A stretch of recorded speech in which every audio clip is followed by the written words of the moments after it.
ကန်တရားဆိုတာမျက်နှာမလိုက်ဘူးတဲ့ဆင်းရဲမှာကြောက်ရင်မနှမျောနဲ့ပေါ့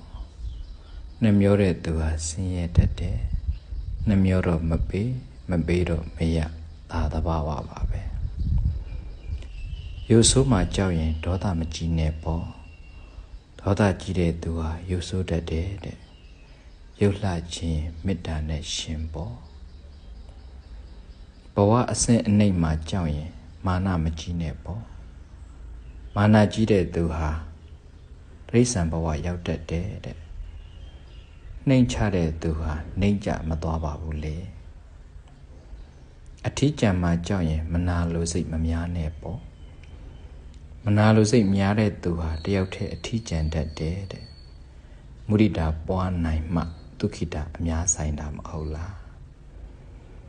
ညံတိုင်းမှာကြောက်ရင်မေးဖို့ဝင်မလေးနဲ့ပေါ့မမေးတဲ့သူဟာမသိပဲထိုင်းသွားတတ်တယ်တဲ့မေးရင်သိတယ်သိရင်ညံပွင့်တယ်ညံပွင့်မှအမှန်တင်မှာပေါ့ယောဂထူမှာကြောက်ရင်မနှင်းဆဲမနှိမ့်ဆက်နဲ့ပေါ့သူတစ်ပါးကိုနှင်းဆဲနှိမ့်ဆက်တဲ့သူဟာယောဂထူတတ်တယ်တဲ့ကိုကမနာချင်ရင်သူ့ကိုလည်းနာအောင်မလုပ်မှဖြစ်မှာပေါ့အသက်တူမှာကြောက်ရင်သူများအသက်မတတ်နဲ့ပေါ့သူတစ်ပါးအသက်ကိုတတ်တဲ့သူဟာအသက်တူတတ်တယ်တဲ့သီလလုံရင်အသက်ရှိတယ်ကျမ်းမာတယ်လမ်းသာတယ်ပေါ့အရင်စစ်တော့ကိုလို့သမျှကိုပြန်ရတာပါပဲ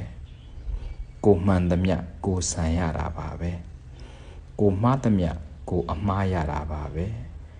ကံတရားရဲ့သဘောကတော့မျက်နှာလိုက်မှာမဟုတ်ဘူးပေါ့